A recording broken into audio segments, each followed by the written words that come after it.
So if somebody was to ask me, Kim, how did you become an entrepreneur?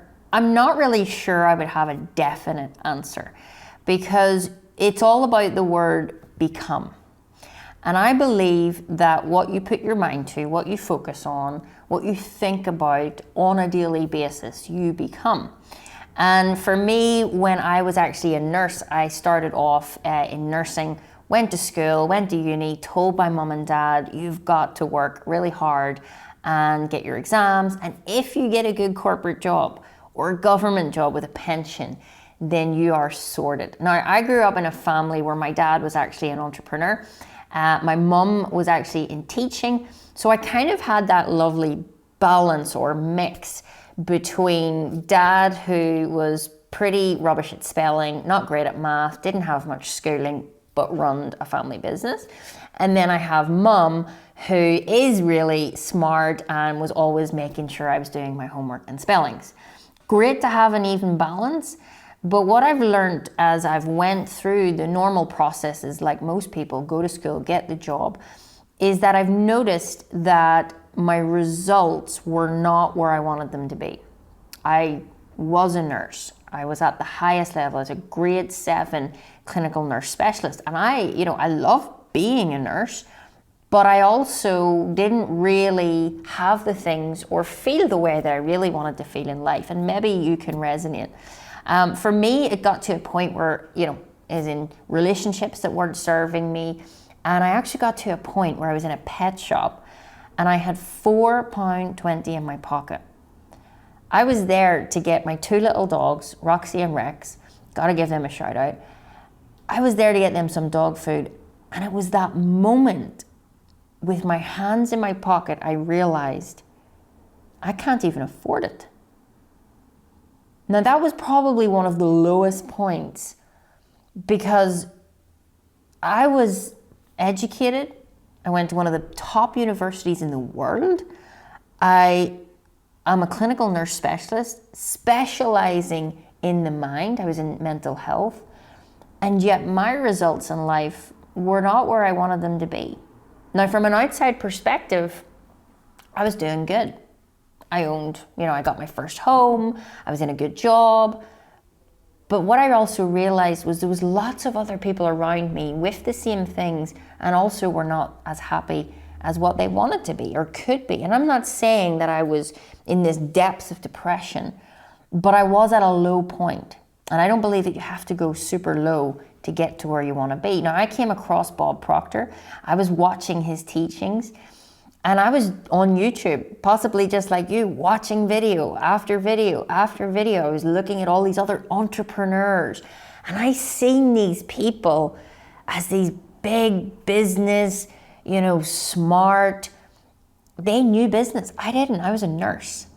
So thinking about being an entrepreneur, I don't ever think was on my mindset.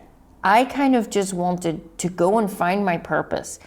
Start living life how I wanted to live it, start having more money at the end of the month to actually do the things that I wanted to do. And I wanted to serve people. I wanted to help.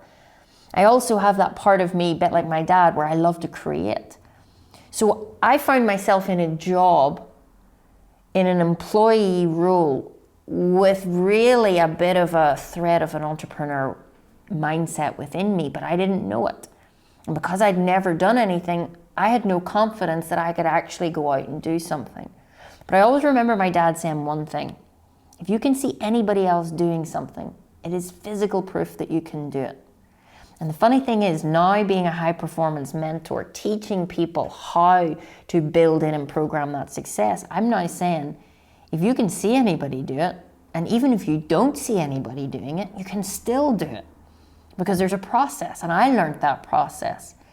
So for me, becoming an entrepreneur was a bit of an effect of a cause that I set up, because I first decided I want more. And I think that starts with realizing you deserve more.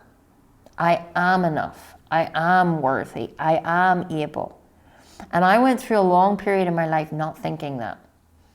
And whilst I could sit here and teach you a lovely little video of, well, I started this business and I did this strategy, and you know, this is how I got my Ferrari 488 Spider. This is how I now live in my dream home.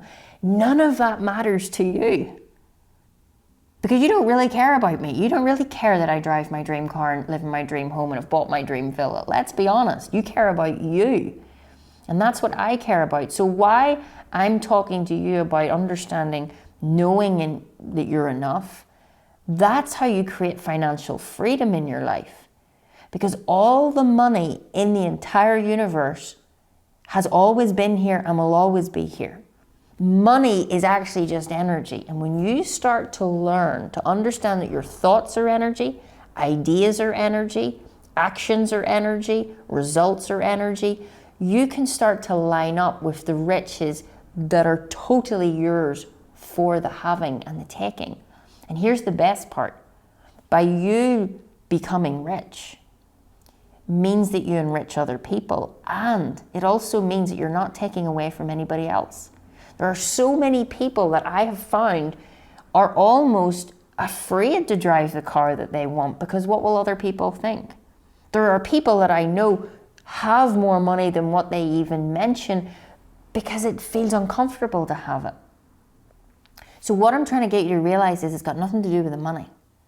Becoming an entrepreneur and creating financial freedom really comes down to you figuring out what your purpose is and then creating from that standpoint. Because if you can create from a place of doing what you love, you will create something so magical and so special that people will want it.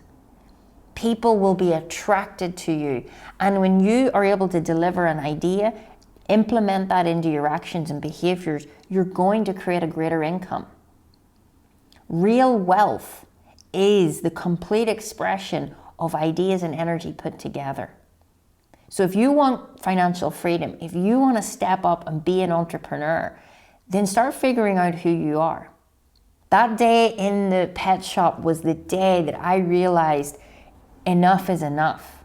I don't know who I am. I don't have the money that I want to do the things that I want. I'm working harder than I've ever worked and I'm miserable. None of this makes sense. This is not a good concoction. But I decided that day something's got to change, and I made a decision. I started to think. I started to get a mentor. I started to study all the same stuff that I now teach my clients. And this is your opportunity. You can do anything you want. So what idea are you sitting on? Take time today after watching this video. Take a blank piece of paper and really ask yourself, what do I want to do? Your purpose is to create. What would you love to create? If you had a magic wand and you could just think beyond limitations, dare to dream, what would you want to do? Write it down. Think big. Because when you start to see on paper all these things, it'll just almost come out of nowhere. You will actually start to waken up one day and you will be an entrepreneur and you will have financial freedom because you went after your desire. My name is Kim Calvert. I have loved being here today. I'm Bob Proctor's #1 consultant, teaching people to waken up one thought at a time. And I hope you're next. See you soon. If this interests you, subscribe, find out more about what we do, reach out. We have loads of programs for everybody at different levels. But remember today, it's all about your vibration. And your vibration is being consciously aware of how you feel.